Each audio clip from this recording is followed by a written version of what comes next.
Որն է այդ ճանապարհը, որ մարդիկ կարող են հասնել այդ բարեկեցությանը եւ անվտանգությանը։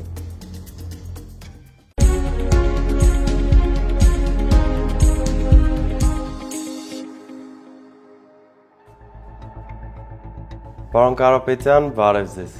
Բարև Ալեք ջան։ Ինչպե՞ս եք։ Շատ լավ, դու ինչպե՞ս ես։ Միշտ ուժեղ։ Պարոն Կարապետյան, քանի որ փոփոխության թիվը 3-ն է, որոշել եմ, որ ամեն օր ձեզ 3 հարց եմ տալու, բայց սուր հարցեր։ Համաձայն եք։ Համաձայն եմ։ Շնորհակալ եմ շատ։ Պարոն Կարապետյան, ինչպես է գնահատում Եվրոպական քաղաքական համայնքի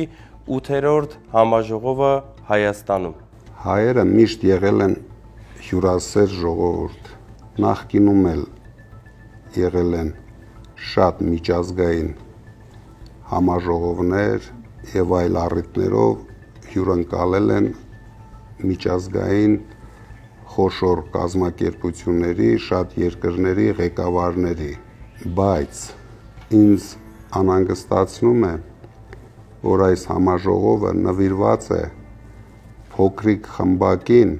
որը ընդամենը 1 ամսվա կյանք ունի իշխանավարելու մեր բարեկամ երկրներից պաշտպանելու համար։ Նախընտրական 1 նկար ստանալու համար ես անհանգստություն ունեմ, որ խարխլվելու է տարածաշրջանային բալանսը եւ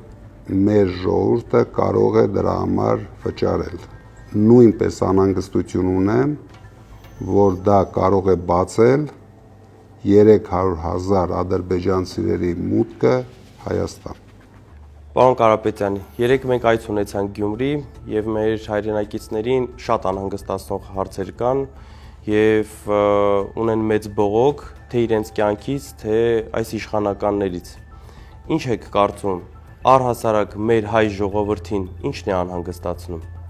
Ես գտնում եմ առաջերտին անհանգստացում են անվտանգային խնդիրները